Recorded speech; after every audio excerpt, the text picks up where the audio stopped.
I have here a Schwinn 170 exercise bike, and the resistance has stopped working on it, so I'm going to show you how to fix that.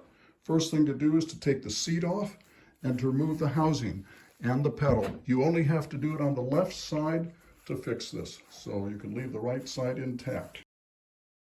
You just take a screwdriver and pop out this red cover here like that, and then you use a 9/16 socket wrench to undo the center bolt here.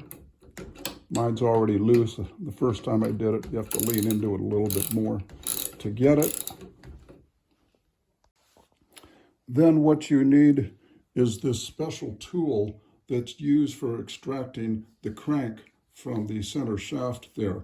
I didn't know I needed that at first, but I found that I could get it in one day on Amazon. It's made by a company called Oomers, and I just did a search on Amazon for bicycle crank extraction tool, and it came right up. It cost me, I believe, $12.99 on Amazon. So I'll show you how this works. You see the large thread here? That threads right into the pedal assembly, the crank assembly, and then this other bolt here, as you turn it, it pushes on the inside and pulls your crank off. So you have to loosen it up like that to start with. Then you screw this on here like that. And I just use a crescent wrench to tighten it up as much as you can. You got to hold on to the pedal a little bit there. There we go. Then you start to tighten the center bolt here. Mine's already loose, so because I've had it off, but I'm still showing you how to do it. You will need a crescent wrench, and I had to really lean into this to push hard enough to pull that crank off, but that's how it works. So getting the housing off is pretty easy. You take out the 6 screws around here. Actually, first you have to pull this up. And get that up, you have to pull this up, so that comes off. You might have to use a screwdriver to get underneath it a little bit and work it up. Mine's already loose because I've been messing with it, but that just comes up. Put that to the side. Phillips screwdriver gets the 6 screws, and then this pulls right off like that. You lay it down to the side. Careful not to put too much tension on that wire. If you want to put something under it a little bit to prop it up so this wire isn't pulling, that might be good too. Now, just for general orientation, you see it's got this metal flywheel. These are the magnets here, and if those magnets are closer, it's harder to pedal. If they're further away, it's easier to pedal. There's a servo motor, is what they call it, behind this plate, which rotates this white thing here and causes pressure on this arm, which moves the magnets in and out.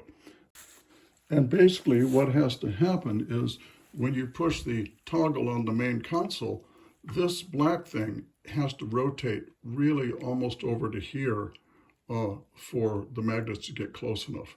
So there is what somebody called a rheostat, but on the video I watched, it was right on the front. You could see it. On this model, it's on the back, so you have to take the servo motor off with these 2 bolts in order to get to it. I tried reaching it by taking off the other side of the housing, but you could not reach the rheostat because of this big wheel. So we're going to run the resistance control on the main console to show you how it was working when I first opened it up. So I pushed the resistance to raise it,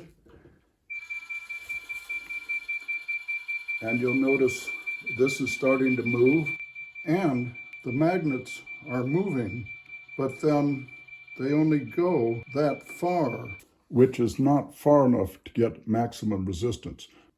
So there are 2 ways that you can work with this. You can loosen these bolts, and you see there's a track here, and you can move it forward that way, but I couldn't get it to adjust nearly enough by doing that. The other way is to take the motor off and adjust the rheostat on the back side with a little set screw. Before you remove the motor, use the toggle on the main console to rotate this black knob and this white wheel as far forward as it will go.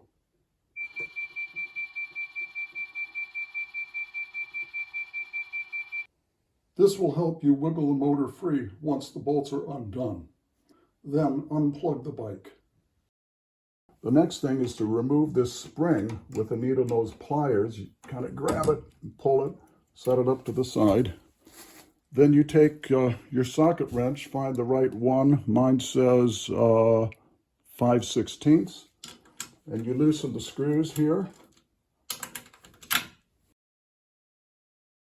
Finish removing the bolt,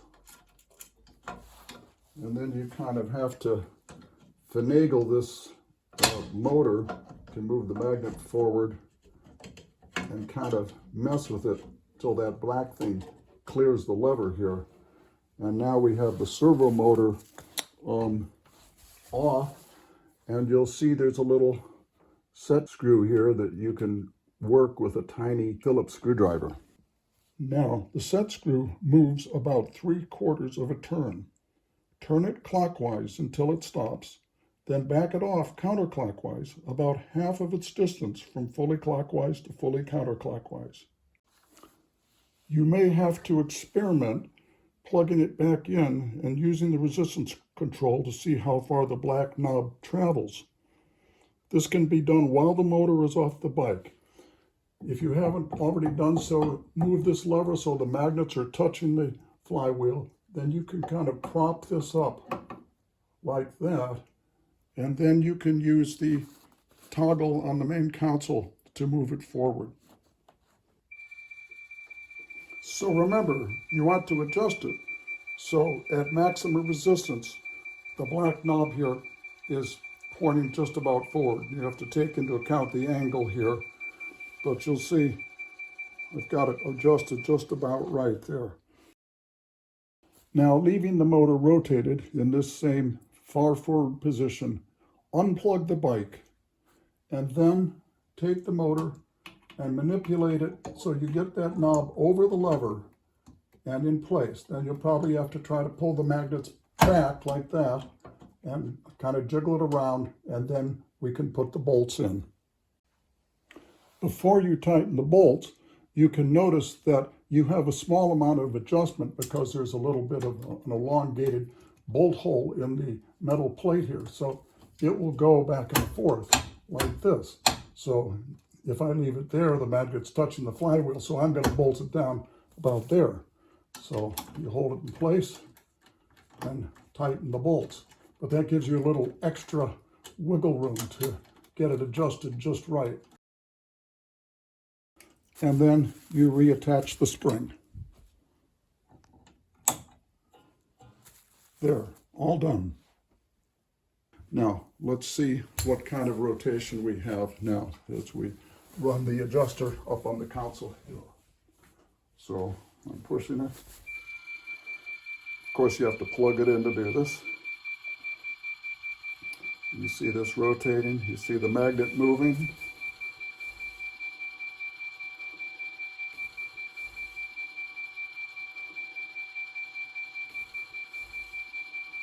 So the magnets are really close to the flywheel now, which will provide maximum resistance.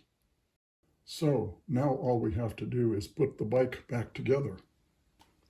In putting it back together, you just put the housing back on, you put the 6 screws back in, then you put the crank and pedal on. The center bolt for the crank will pull the crank on. You don't need that special tool.